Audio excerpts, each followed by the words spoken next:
ایا کله مو دا فکر کړی چې ولې مسلمانان باید د خپل دین په اړه له چا سره شخړه ونه کړي؟ او که څوک ووایي چې یوازې زموږ لاره سمه ده، قرآن یې څه ځواب ورکوي؟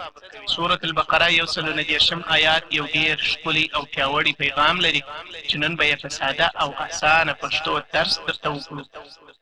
د سورة البقره 119 آیات: قل اتحاجوننا في الله وهو ربنا وربكم ولنا اعمالنا ولكم اعمالكم ونحن له مخلصون. ژباړه: ای محمد صلی الله علیه وسلم ورته ووایه، ایا تاسو له موږ سره د الله په اړه شخړه کوئ؟ حال دا چې هغه زموږ رب هم دی او ستاسو رب هم دی.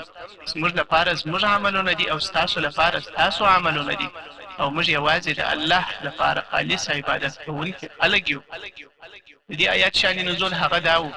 دا آیات هغه وخت نازل شو چې د مدینې یهودیانو او نصرانیانو مسلمانانو ته ویل چې موږ د الله غوره بندګان یو، یوازې موږ پر حق یو، جنت ته به یوازې موږ ځو.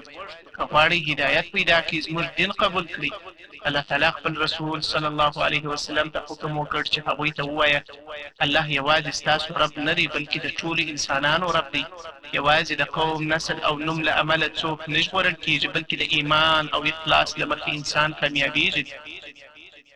د دې آیات تفسیر مفسرینو هغه داسې کړی: دا آیات ډېر مهم درسونه راکوي.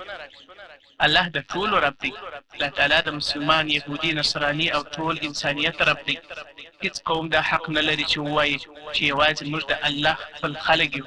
الله ټول پیدا کړي او د ټولو مالک. هر انسان د خپل عمل مسؤل دی. الله تعالی فرمایي: ولنا اعمالنا ولکم اعمالکم، یعنی موږ به د خپلو عملونو حساب ورکوو او تاسو به د خپلو عملونو حساب ورکوئ. هېڅوک د بل ګناه نه وړي او نه د بل نیکي وړي. خلاص د نجات لاره ده. ونحن له مخلصون، یعنی موږ یوازې د الله لپاره عبادت کوو، نه د خلکو د تعریف لپاره او نه د شهرت لپاره او نه د دنیا لپاره.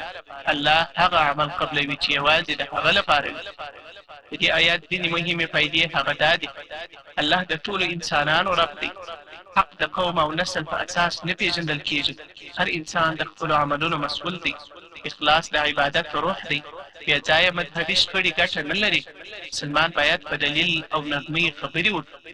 یوازې الله د بندګانو د اعمالو وروستی قاضي دی. ګرانو ورونو او خویندو، نن هم ډېر خلک د قوم، ژبې، ډلې او مذهب په نوم یو پر بل ویاړي. قرآن موږ ته وایي الله ته ستا قوم مهم نه دی، ستا ایمان، اخلاص او نیک عمل مهم دی. که عبادت کوئ یوازې د الله لپاره یې وکړئ. که خیر کوئ یوازې د الله د رضا پکې مطلب وي. که قرآن زده کوئ عمل هم پرې وکړئ، ځکه قیامت کې به نه ستا نوم، نه ستا قوم او نه ستا شتمني در سره مرسته وکړي. یوازې ایمان او نیک عمل به دې ژغوري. الله دې موږ ټول له مخلصو بندګانو څخه وګرځوي. آمین یا رب العالمین. دا ویډیو که مو خوښه شوه نو د نورو درسونو لپاره زموږ چینل خامخا در سره سبسکرایب کړئ. ډېره مننه.